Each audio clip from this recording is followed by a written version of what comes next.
I, Anthony F. Elmore, President and Founder of the Proud Black Buddhist World Association. We at the Proud Black Buddhist World Association are not only the Black Buddhist voice in America, we are the Black Buddhist voice in the world.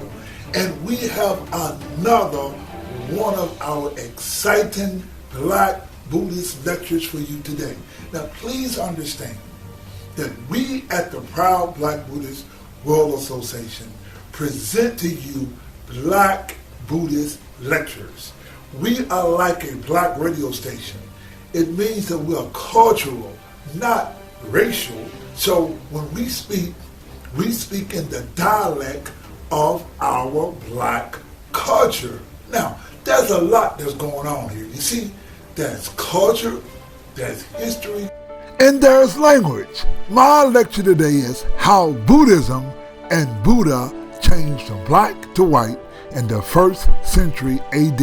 Alexander the Great tried to conquer India, and he ran up against the Nandas. Well, Alexander, with the Nandas, they had 80,000 elephants, and Alexander the Great said, hell no, I'm not going to try to conquer these black folk in India. But what happened was, there was another group of black bad people. They were called the Murrians, and the Murrians actually controlled India up into the time of 185 BC, when Pushyamitra Sangha killed the last Mauryan king, Brihadatta. He killed him in broad daylight, and they set up a Brahman cult. This is 185 BC, and all of the black Buddhists ran to their brothers in Nubia. See, it was the father of history who wrote that Muro was the cradle of the Gymnosophists, because the black people went to Muro, which was the land of Nubia. Now, in India, they killed all the Buddhists. Now, they set up this caste system, or they were trying to set up the caste system, and they brought in a white person. Now, the white person they brought in, this is about 1900 years ago, they call it the Shaka era. Shaka means in Sanskrit foreigner. They brought in a foreigner, and his name was King Kanishka. King Kanishka came in. This is about 1900 years ago. They call it the Shaka era. Shaka means in Sanskrit foreigner. They brought in a foreigner, and his name was King Kanishka. King Kanishka came in, and with his soldiers, he was from the Afghanistan, or the Kushan dynasty. They set up a dynasty, and the Kushans, they got introduced to Buddhism through a former Brahmin by the name of Ashvaghosha. Ashvaghosha introduced Buddhism to King Kanishka, and what they did was they came up with their own second, fourth Buddhist council, whereas they changed the language, the culture of Buddhism, and they changed the Buddha from black to white. You could see this by the Ganhara images, because King Kanishka made Ganhara his headquarters, or his capital. Now, what happened was, they came up with this new Buddhism, this new culture, and all of this happened because of Sanskrit. Now, the largest writing in the history of humankind is the Buddhist writings of the Pali Canon.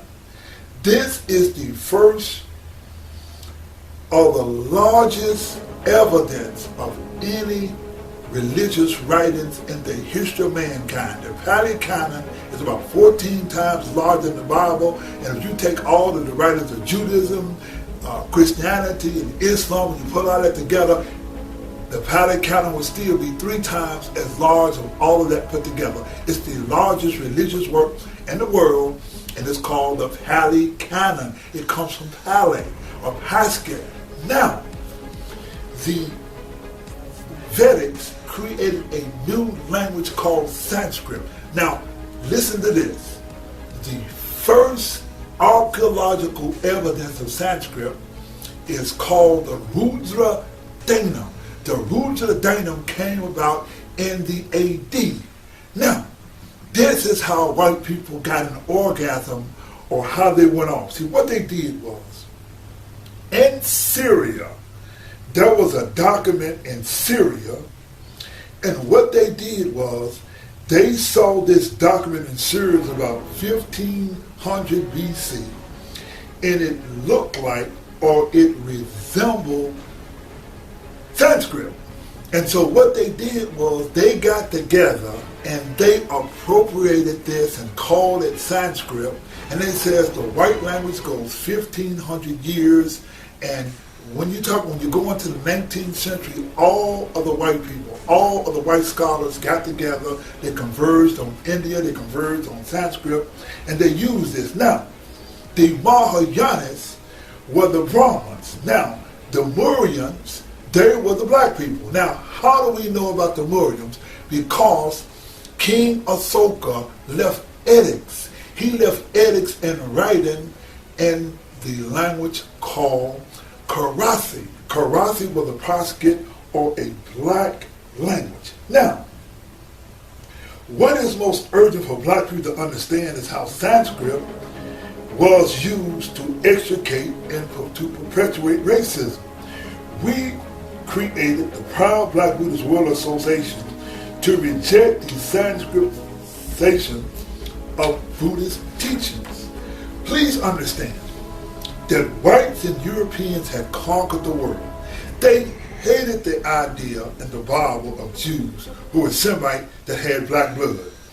Whites needed some evidence to prove white superiority. What excited white racists so much and that gave them an orgasm was Sanskrit.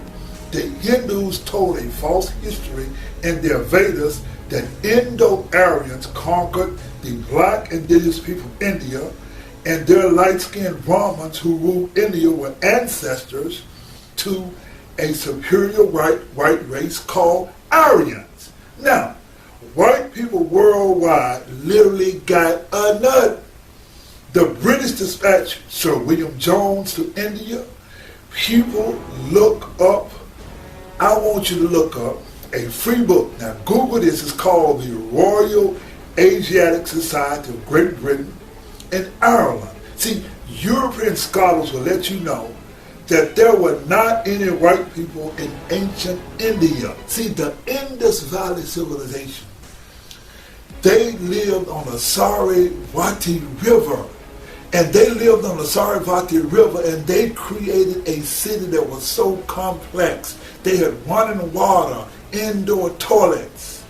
They were one of the most sophisticated cultures and city planners in the history of mankind. In fact, it took white people, meaning Rome, 2,000 years to build a city that was comparable to the Indus Valley civilization. From the Indus Valley civilization came the Magadha Empire that was started by Sisunaga. And the Magadha Empire is where the Buddha comes from. You see, at the time of the Buddha, there was no such language as Sanskrit. There is no archaeological, anthropological, genetic science, any kind of science that shows Sanskrit. You see, the most influential white scholar was German Max Muller, who translated the Rig Veda, or the so-called Vedic text. It was the writings of Max Muller that led white people to the Aryan invasion theory. White racists in the 19th century used Sanskrit to advance the theory of white superiority. There were tablets etched in a language called Hurrian. Now, the documents refer to a treaty signed by the kings of Mitanni Kingdom, this is in Syria, that lasted about 200 years, around 1500 BC. The words resemble Sanskrit, and white racists used this finding to promote white superiority. Their argument was that Sanskrit was the oldest and the most perfect language, was of white origin, brought to Syria and India by invading white people. Now, white people call this romancing. In the hood, we call this getting a nut. Now, white people literally got a nut on Sanskrit. The white man who got the biggest nut in Sanskrit was Adolf Hitler. You see, just Google Adolf Hitler in Sanskrit. Between 1938 and 1939, Hitler sent an expedition to India to collect Sanskrit manuscripts. Hitler was not only brought into the Hindu racist fraud, the racist Hindu convinced Hitler so strongly that Hitler declared himself as Lord of the Aryans and Brahmins in India, and the Brahmins in India declared Hitler the 10th incarnation or avatar of the Brahman God. Now, there you got it.